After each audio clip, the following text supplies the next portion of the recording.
Hello, मैं दिविता शर्मा और आज के लेक्चर में हम रिंग थ्योरी में फील्ड का एक थ्योरम करने वाले हैं। उसका स्टेटमेंट समझेंगे एंड देन उसका प्रूफ करेंगे।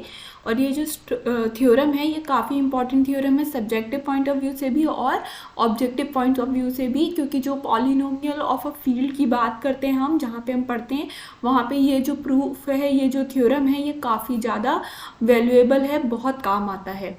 ठीक है, तो स्टार्ट करते हैं with the statement of a theorem. An ideal which is I not equal to R of R a commutative ring with unity is maximal if and only if I by R is a field। तो सबसे पहले जब भी कभी आपको कोई statement याद करना है, कोई थ्योरम प्रूफ करना है, तो आपको इस स्टेटमेंट के गिवन्स पता होने चाहिए, क्या क्या गिवन कंडीशन है। तो सबसे पहली गिवन कंडीशन की अगर हम यहाँ पे बात करते हैं तो हमको एक आर दिया हुआ है जो कि क्या है, एक रिंग है। तो मतलब हमको एक रिंग गिवन है। दूसरी कंडीशन जो हमको दी हुई है, जो आपको रिंग गिवन है वो मोर स्पेसिफिकली कम्यूटेटिव रिंग है, मतलब उसके अंदर जितने भी एलिमेंट हैं वो अपने सेकंड बाइनरी ऑपरेशन के रिस्पेक्ट में कम्यूटेटिव प्रॉपर्टी होल्ड कर रहे होंगे, तो वो कम्यूटेटिव रिंग है। तीसरी जो चीज़ हमको दी हुई है यहाँ पे कि वो रिंग विथ यूनिटी है, इसका मतलब है जो वन है वो आर के अंदर बिलोंग कर रहा है। जरूरी नहीं वन ही होता है हर रिंग का यूनिटी, बट हम उसको अगर इन जनरल सिंबलाइज करते हैं तो वो वन से कर लेते हैं ना। तो वन हमारा आर के अंदर है such that a into one is equal to may a is equal to may one into a for every a belongs to R. ठीक है, तो ये मतलब सेकेंड बाइनरी ऑपरेशन के रिस्पेक्ट में आइडेंटिटी हमको गिवन है।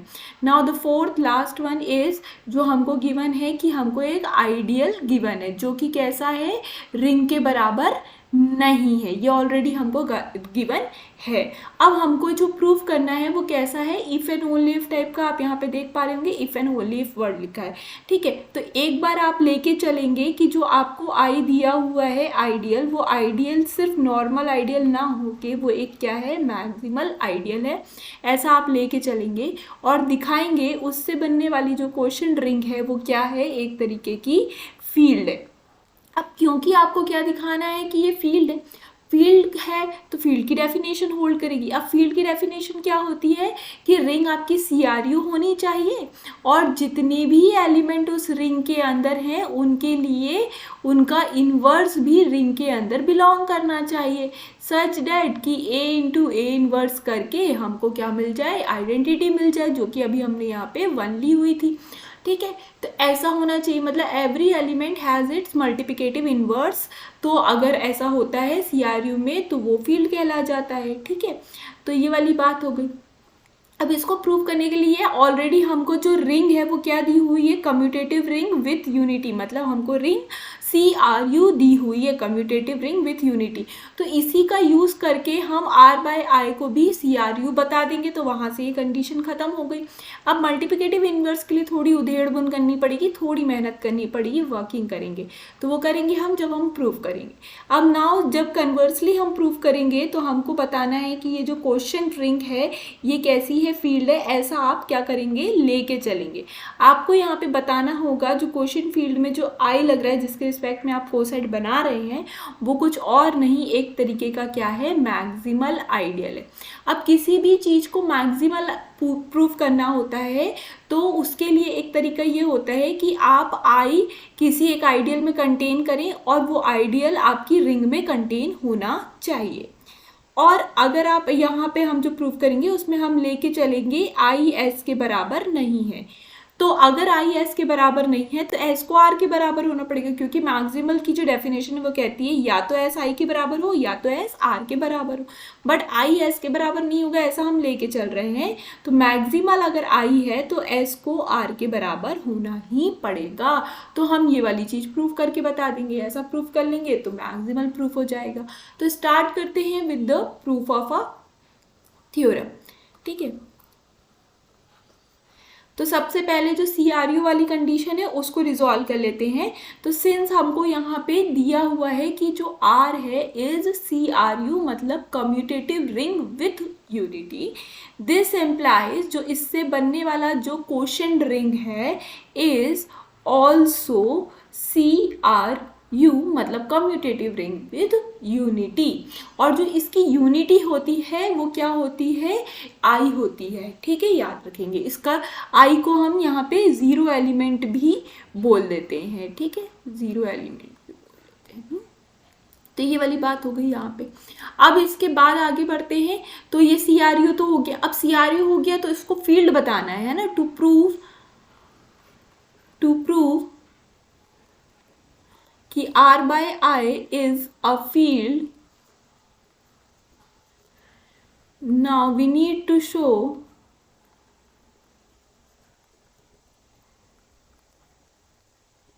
every element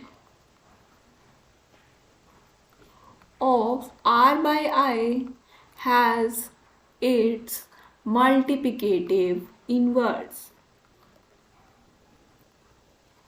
अब मल्टीप्लिकेटिव इनवर्स, ठीक है ना। तो अब सबसे पहले यहाँ तक की स्टोरी हो गई, हमको अब मल्टीप्लिकेटिव इनवर्स दिखा। अब मल्टीप्लिकेटिव इनवर्स दिखाने के लिए हमको दो स्टेप में वर्क करना पड़ेगा। तो हम यहाँ पे मैक्सिमल का यूज़ करेंगे। तो लेट जो आई है वो क्या है, बी अ मैक्सिमल आइडियल। ये ऑलरेडी आपको गिवन है, आपने वो चीज़ यहाँ पे लिख दी। ठीक है, मैक्सिमल आइडियल। अब आप क्या कर रहे हैं कि एक नॉन ज़ीरो एलिमेंट ले रहे हैं। ठीक है, तो let I plus x be a non zero element. अब मैंने आपको बताया इसका जो ज़ीरो एलिमेंट है वो आई के बराबर होता है।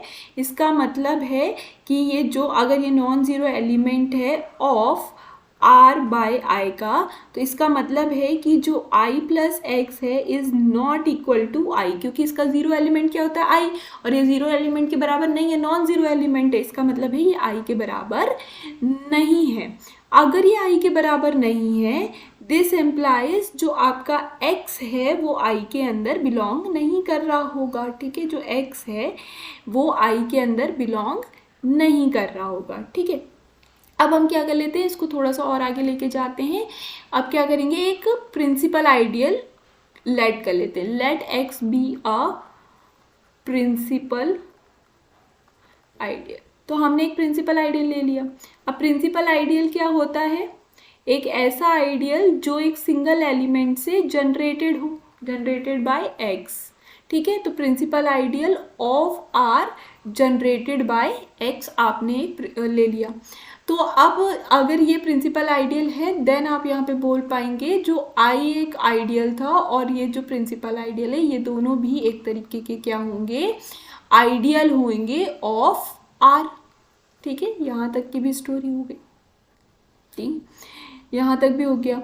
अब आपको पता है कि अगर x बिलोंग नहीं कर रहा है, अगर since x is not belong to I, this implies जो I है वो प्रॉपरली कंटेन हो रहा होगा I प्लस एक्स वाले आइडियल के अंदर।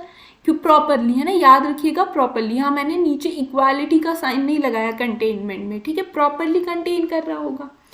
ठीक है, अब अगर ये प्रॉपरली कंटेन कर रहा है और हमको यहाँ पे दिया हुआ है कि I is maximal, I is maximal, तो by the definition of I आपको क्या मिला, I is contain in S, S is contain in R। ठीक है, ये जो ये है ये किसके अंदर कंटेन हो रहा है, R के अंदर, क्योंकि R का आइडियल है। ठीक है, तो इस कारण से हो गया। अब अगर I मैक्सिमल है तो दो कंडीशन पॉसिबल है, या तो सिंस I इज मैक्सिमल तो दो कंडीशन प्रॉपर है, दो कंडीशन पॉसिबल है, या तो I S के बराबर हो जाए या तो S R के बराबर हो जाए। तो I तो S के बराबर नहीं है, ऐसा क्यों कह रहे हैं हम, क्योंकि हमने यहाँ पे ये प्रॉपरली कंटेन वाली बात की है। ठीक है, प्रॉपरली कंटेन का मतलब होता है I S के मतलब ये जो है हम S इसको बोल रहे थे, तो I S के बराबर नहीं है। तो अब हमको क्या दिखाना है, जो S है वो R के बराबर है। तो बाय डिफ़ॉल्ट कंडीशन हमको क्या मिल जाएगा, I plus x principal ideal वाला इज इक्वल टू R। ये चीज़ हमको बाय डिफ़ॉल्ट मिल गई। ठीक है, अब क्योंकि सिंस हमारे पास जो रिंग है उसके पास क्या है, यूनिटी है। ठीक है, यहाँ से हम बस लास्ट स्टेप है ये। तो अगर हमारा जो 1 है वो किसके अंदर है, r के बराबर। अब r किसके बराबर है, 1 प्लस प्रिंसिपल आइडियल x के बराबर है। ठीक है, तो this implies since 1 belongs to इतने, तो 1 किसके एलिमेंट के रिप्रेजेंटेशन में दिख सकता है, i plus, this implies 1 belongs to 1 i plus principal ideal x। अब ये इसके अंदर बिलोंग कर रहा है, तो कभी ना कभी y कोई ना कोई इसके एलिमेंट 1 i प्लस एक्स के बराबर दिख रहा होगा। तो लेट से कि हम y प्लस जेड एक्स ले लेते हैं। ठीक है, तो यहाँ पे जो y है वो कहाँ से आ रहा है, i से आ रहा है। यहाँ पे जो z है वो r से आ रहा है। अब यहाँ ये जो प्रिंसिपल आइडियल है, ये जो x प्रिंसिपल आइडियल है, इसके अंदर किस टाइप के एलिमेंट होंगे, z x टाइप के एलिमेंट होंगे for every z belongs to r के लिए। ठीक है, इस टाइप के एलिमेंट होंगे इसके अंदर। तो इसी कारण से हमने यहाँ पे ये जेड एक्स ले लिया, जहाँ जेड आर से बिलोंग कर रहा था और आई तो ये लिखा ही हुआ है, तो इस कारण से हमने यहाँ पे ये 1 ले लिया। तो 1 इज इक्वल टू में वाई प्लस जेड एक्स हो गया। ठीक है, यहाँ तक का समझ में आया क्यों हो गया। तो 1 इज इक्वल टू में वाई प्लस जेड एक्स हो गया, where Z belongs to R and Y belongs to I. ठीक है, अब इसको रीअरेंज करके अगर हम लिखें तो 1 minus z x is equal to में y होगा, और y किसके अंदर है, i के अंदर है। तो दिस एम्प्लाइज जो आपका 1 माइनस जेड एक्स है वो किसके अंदर हो गया, i के अंदर हो गया। ठीक है, अब ये i के अंदर हो गया। अब आप इसको i के साथ ऑपरेट करें ना। अब इतना स्टोरी हो गया, अब इसके आगे यहाँ से इन्वर्स दिखाएंगे, इतना खत्म हो गया। अब इसके आगे i इज इक्वल टू में क्या होगा, i plus 1 minus z x, या 1 माइनस जेड एक्स एक एलिमेंट है। ठीक है, 1 माइनस जेड एक्स। अब ऐसा क्यों हो रहा है, 1 plus a is equal to में i if and only if a belongs to i। तो यहाँ ये जो a है वो i के अंदर बिलोंग कर रहा है, इसलिए i प्लस a किसके बराबर है, i के बराबर है। ठीक है, अब आप क्या करेंगे, इसको बाय द प्रॉपर्टी या बाय द डेफिनेशन ऑफ क्या कहते हैं आपका कोसेट, आप इसको लिख सकते हैं 1 i प्लस 1 मल्टीप्लाई में i प्लस 1 मल्टीप्लाई में i माइनस में जेड एक्स। ठीक है, i माइनस में जेड एक्स। ठीक है, अब आप क्या करेंगे, इस जो माइनस जेड एक्स है इसको इधर कन्वर्ट कर लेंगे, तो आपको मिलेगा i plus 1 is equal to में i minus of i minus z x, ऐसा कुछ मिल जाएगा। ठीक है, तो अगेन बाय द डेफिनेशन, और यही वाली जो थ्योरम हमने ऊपर स्टेट की है, या by the property of coset हम लिख पाएंगे i प्लस जेड एक्स। ठीक है, दिस इज इक्वल टू में i प्लस जेड एक्स। तो i प्लस 1 हमारा किसके इक्वल में दिखा दिया हमने, i प्लस जेड एक्स के इक्वल में दिखा दिया। अब हम क्या करेंगे, मल्टीप्लिकेटिव इन्वर्स के लिए 2 एलिमेंट चाहिए, तो हम by the properties of coset हम इसको इस तरीके से लिख सकते हैं। अब कोई भी एलिमेंट अगर आइडेंटिटी के बराबर लिखा जा रहा है, अगर कोई भी एलिमेंट आइडेंटिटी के बराबर, कोई दो का प्रोडक्ट आइडेंटिटी के बराबर लिखा जा रहा है, this employees i plus x का जो इन्वर्स होगा वो i प्लस जेड होगा, और i प्लस जेड का जो इन्वर्स होगा i प्लस एक्स होगा। तो यहाँ पे x कैसा था, आर्बिट्री एलिमेंट था, इसलिए i प्लस एक्स कैसा है, r बाय i का एक आर्बिट्ररी एलिमेंट है। ठीक है, और आर्बिट्री एलिमेंट वो एलिमेंट होते हैं जो सभी एलिमेंट को रिप्रेजेंट करते हैं, हैज़ इट्स मल्टीप्लिकेटिव इनवर्स। ठीक है, जो कि कौन है, मल्टीप्लिकेटिव इनवर्स कौन निकला इसका, multiplicative inverse i plus Z.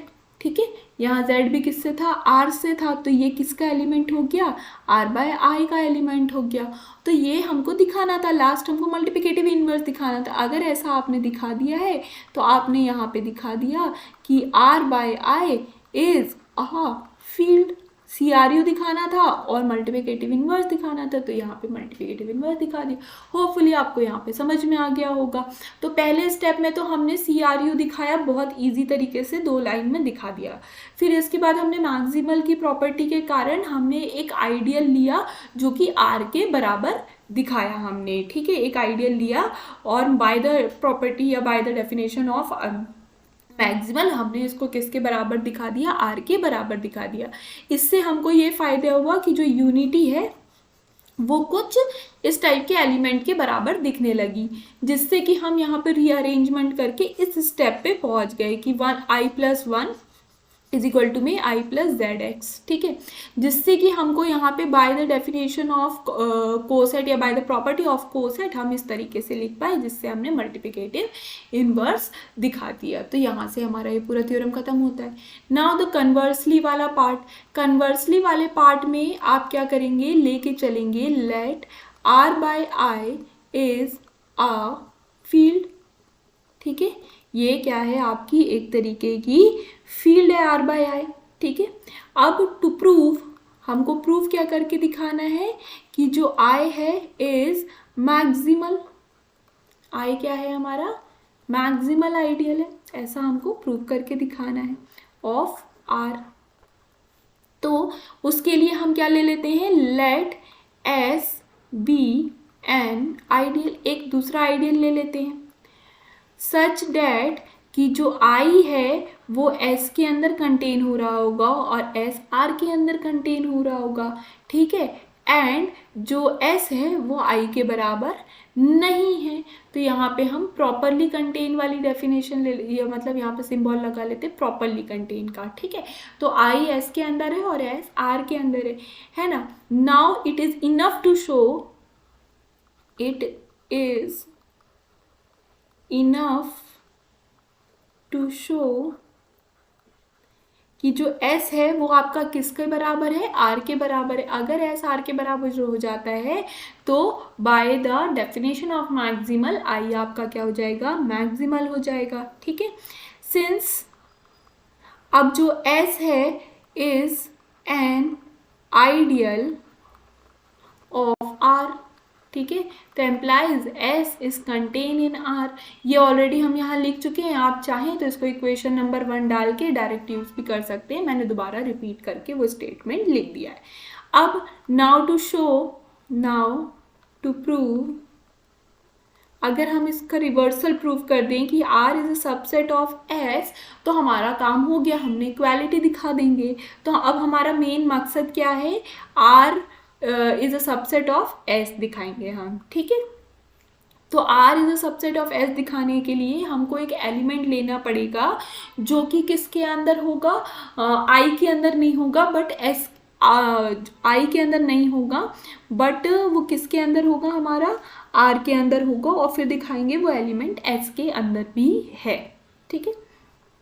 तो स्टार्ट करते हैं। लेट हमने यहाँ पे क्या ले लेते हैं, एक T एलिमेंट ले लेते हैं which is not belonging in I, ठीक है। अब सिंस T जो है वो I के अंदर नहीं है, T I के अंदर नहीं है, दिस एम्प्लाइज I+T करेंगे आप तो वो I के बराबर नहीं होगा। अगेन वही जो हमने सबसे पहले थ्योरम लिखा हुआ था कि I+A इज इक्वल टू में I if and only if A belongs to I, ठीक है। तो बाय दिस थ्योरम हम यहाँ पे ये लिख पा रहे हैं कि अगर बिलोंग नहीं कर रहा है तो इक्वालिटी भी नहीं होगी। तो अगर इक्वालिटी नहीं है तो ये क्या हो गया, नॉन जीरो एलिमेंट हो गया, is a non zero element of किसका, R/I का, ठीक है। अगेन जो है, अगेन जो S है कंटेन प्रॉपरली कंटेन कर रहा है I को, ठीक है, I को प्रॉपरली कंटेन कर रहा है।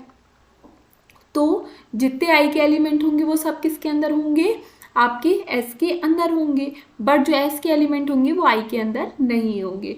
तो there exist S belongs to S such and जो S होगा वो I के अंदर नहीं होगा, क्योंकि प्रॉपरली कंटेन कर रहा है। प्रॉपरली कंटेन करने का मतलब ये हो गया कि कोई ना कोई एलिमेंट यहाँ, ये I है तो यहाँ पे आपको एक S मिल रहा है जो कि S के अंदर है बट I के अंदर नहीं है। So that I plus S भी किसके बराबर नहीं होगा, आपका I के बराबर नहीं होगा। इसका मतलब ये एक नॉन ज़ीरो एलिमेंट होगा R बाय I का। तो अब हमने दो नॉन ज़ीरो एलिमेंट उठा लिए R बाय I के, पहला एक I प्लस T और दूसरा हमने I प्लस S उठा लिया। ठीक है, अब हम क्या करेंगे, क्योंकि हमारा जो R बाय I है वो फील्ड है, सिंस R बाय I हमारा क्या है, इज अ फील्ड। ठीक है, तो हर एलिमेंट के पास मल्टीप्लिकेटिव इनवर्स होगा, तो there exist a non zero element of R by I such that कि वो मल्टीप्लिकेटिव इनवर्स बन जाएगा। तो I plus y is equal to में I plus t I plus S का इन्वर्स, मतलब मल्टीप्लिकेटिव इन्वर्स होगा तो I प्लस S का इन्वर्स तो हम दिखा ही पाएंगे। ठीक है, तो हमने बोला ये जब इनका क्लोजर प्रॉपर्टी के कारण ऑपरेट करेंगे तो भी हमको एक नॉन जीरो एलिमेंट मिल ही जाएगा। ठीक है, हम ये नहीं बोल रहे ये दोनों एक दूसरे के इन्वर्स हैं, बट जस्ट हम ऑपरेट कर रहे हैं। ठीक है, इससे हमको मिला कि I प्लस वाई इंटू में I plus S is equal to में I प्लस टी। ठीक है, अब इससे फ़ायदा क्या हो रहा है वो समझते हैं ना, ये तो हम कर ही रहे हैं। अब इससे फ़ायदा ये हो रहा है जब हम इसमें दोबारा से डेफिनेशन ऑफ या फिर प्रॉपर्टी ऑफ अ कोसेट लगाएंगे तो I plus y s is equal to में I प्लस टी हो जाएगा। फिर अगेन जो हम प्रॉपर्टी ऑफ क्या लगाएंगे, कोसेट लगाएंगे, तो y s minus t belong कर जाएगा हमारा एस के आई के अंदर। ठीक है, आई के अंदर बिलोंग करेगा। ठीक है, विच एम्प्लाइज फिर यहाँ तक की हो गई स्टोरी। अगेन जो आपका एस है वो किसके अंदर था, एस के अंदर था, और जो वाई है वो आर के अंदर है। This implies y s plus s, this implies y s plus s आपका कैसा हो जाएगा, सिंस आइडियल है तो हम इसको इस तरीके से लिख पाएंगे, है ना। अब इससे फ़ायदा ये हो रहा है कि therefore y s belongs to s implies y s minus t भी किस में बिलोंग कर रहा है, एस के अंदर बिलोंग कर रहा है, implies y s minus t, क्योंकि अभी हमने दिखाया जो वाई एस है वो किसके अंदर बिलोंग कर रहा है, हमारा एस के अंदर बिलोंग कर रहा है। यहाँ बिलोंग का साइन आएगा। वाई एस आपका किसके अंदर बिलोंग कर रहा है, एस के अंदर बिलोंग कर रहा है, और यहाँ पे आपने दिखाया कि जो वाई एस माइनस टी है वो भी एस के अंदर बिलोंग कर रहा है, तो इनका अगेन लगाएंगे ऑपरेशन। तो बाय द क्लोजर प्रॉपर्टी ये किसके अंदर बिलोंग कर जाएगा, हमारा एस के अंदर बिलोंग करेगा। दिस एम्प्लाइज जो हमारा टी है वो किसके अंदर बिलोंग कर गया, एस के अंदर बिलोंग कर गया। अब यही तो दिखाना था, टी तो लेके चल रहे थे, सिंस टी बिलोंग कर रहा है आर के अंदर एंड टी बिलोंग कर रहा है एस के अंदर, employees R is a subset of S, hence हमको यहाँ पे मिला कि R is equal to S। तो यही हमको प्रूव करके दिखाना था। तो इतनी हेर फेर इसलिए ही की गई थी क्योंकि आप यहाँ पे एक एलिमेंट लेके चल रहे थे जो कि I के अंदर नहीं है, but this element is belongs to R। ये एक एलिमेंट आप लेके चल रहे थे, फिर आपने बोला ये I के अंदर नहीं है, और इस कंडीशन से आपने यहाँ पे एक I प्लस ऐसे एक नया एलिमेंट बनाया, एक I प्लस टी आपने एक नया एलिमेंट बनाया। तो दो नए एलिमेंट्स आपने क्रिएट कर लिए और फिर उसको हेर फेर करते हुए आप यहाँ पे वाई एस को बनाया, फिर उसके बाद उसको हेर फेर करते हुए वाई एस माइनस टी को एस के अंदर दिखाया, जिसको रिजॉल्व करते करते एस टी के अंदर आया, और इस कारण से ये सबसेट बन के इक्वालिटी को होल्ड करा। तो यहाँ पे ये थ्योरम कंप्लीट होता है, यही हमको दिखाना था। दस हमने यहाँ पे ये बोल दिया कि जो आई था इज अ मैक्सिमल आइडियल। तो होपफुली आपको पूरा थ्योरम समझ में आया होगा। अगर आपको चीज़ें समझ में आ रही हैं तो प्लीज़ चैनल को लाइक कीजिए, सब्सक्राइब भी कीजिए और अपने फ्रेंड्स के साथ ज़रूर शेयर कीजिए, और कमेंट में भी ज़रूर बताइए कि आपका क्या फीडबैक है और क्या इम्प्रूवमेंट की रिक्वायरमेंट है और क्या अच्छा लगा आपको। Thank you for watching.